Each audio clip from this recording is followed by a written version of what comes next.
भारत के एक छोटे से कस्बे में गोपाल नाम का एक किसान रहता था।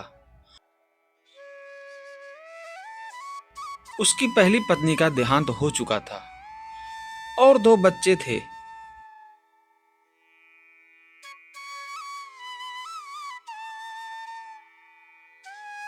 एक बेटा रवि और एक बेटी रमा रह गए थे।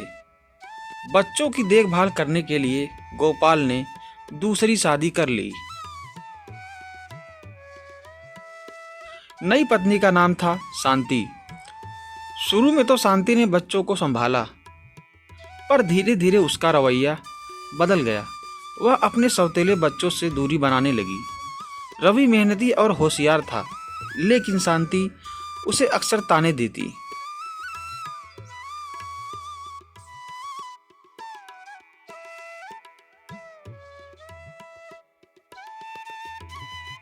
तू तो मेरी औलाद का हक खा रहा है। न जाने किस्मत ने मुझे कौन सा बोझ दे दिया है।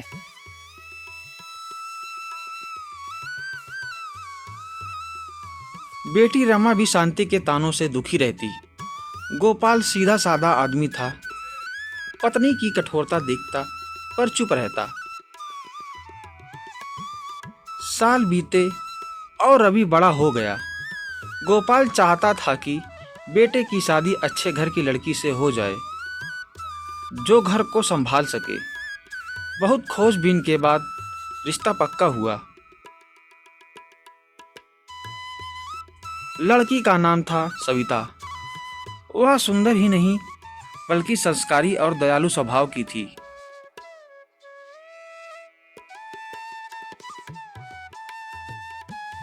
शादी के दिन शांति के मन में अजीब सी जलन थी।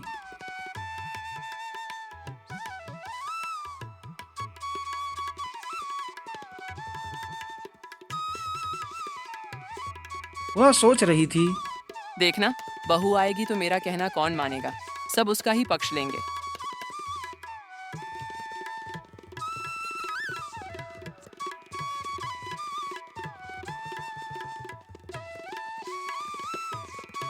सविता जब ससुराल आई, उसने सबसे पहले शांति के पैर छुए और बोली, माँ, अब से मैं आपकी बेटी हूँ। आप जो कहेंगी वही करूँगी। शांति थोड़ी देर तक तो चौंक गई, लेकिन उसने कुछ नहीं कहा। मन ही मन में उसने सोचा, ये लड़की बहुत चालाक लगती है। मीठे मीठे बोल बोलकर सबका मन जीत लेगी।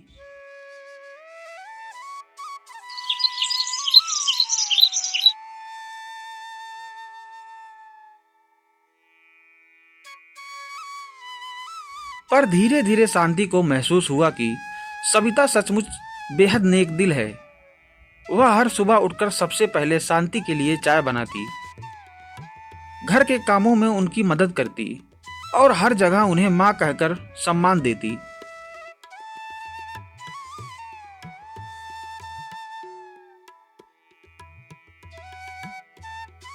रवि खेतों में मेहनत करता और सविता घर संभालती।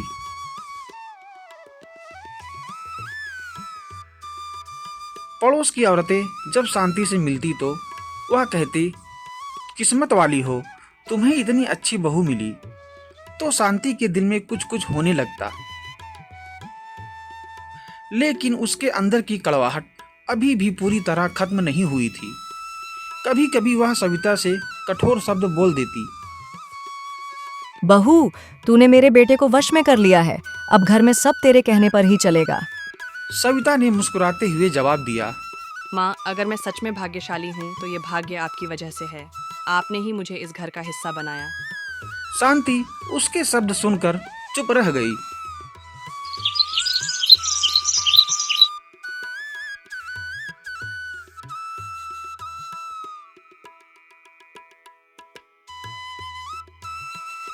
एक साल बाद गोपाल अचानक बीमार पड़ गया। इलाज के लिए बहुत पैसे चाहिए थे। घर में जमा पूंजी खत्म हो चुकी थी। शांति घबराई और रोने लगी।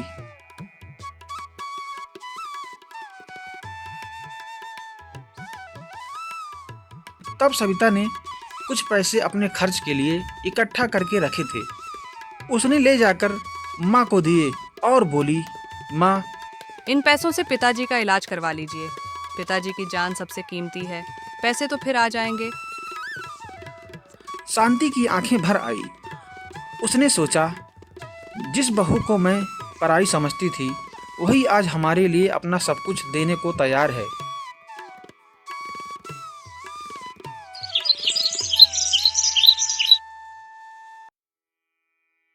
पैसों से गोपाल का इलाज हुआ और वह धीरे धीरे स्वस्थ हो गया।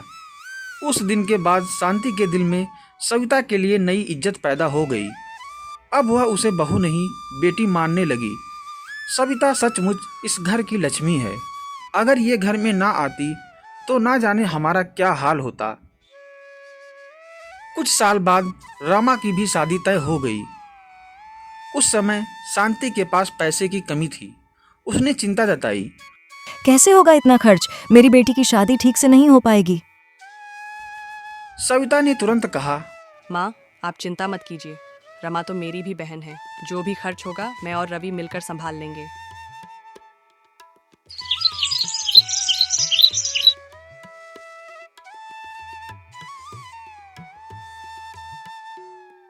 सचमुच सविता ने अपनी बचत और मेहनत से रमा की शादी अच्छे घर में करवाई।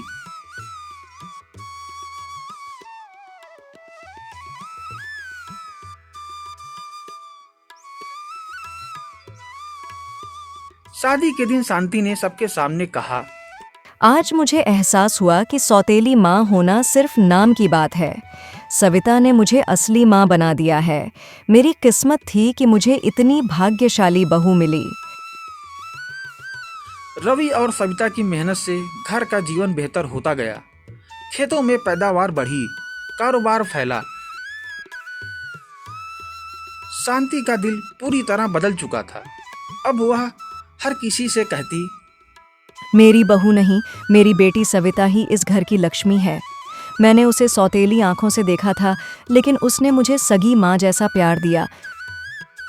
सविता मुस्कुराकर हमेशा यही कहती, माँ, अगर मैं भाग्यशाली हूँ तो इसलिए कि मुझे आप जैसी माँ मिली, क्योंकि आपने मेरे प्यार और व्यवहार की कीमत समझा और उनको इज्जत दी, अपने आप को बदल कर। इससे ज़्यादा और कुछ नहीं चाहिए मुझे। यह कहानी हमें यही सिखाती है कि रिश्ते खून से नहीं बल्कि दिल से बनते हैं। सौतेली माँ भी असली माँ बन सकती है अगर बहू अपने संस्कार और प्रेम से उसका दिल जीत ले। भाग्यशाली वही है जो दूसरों को अपनापन और सम्मान दे सके।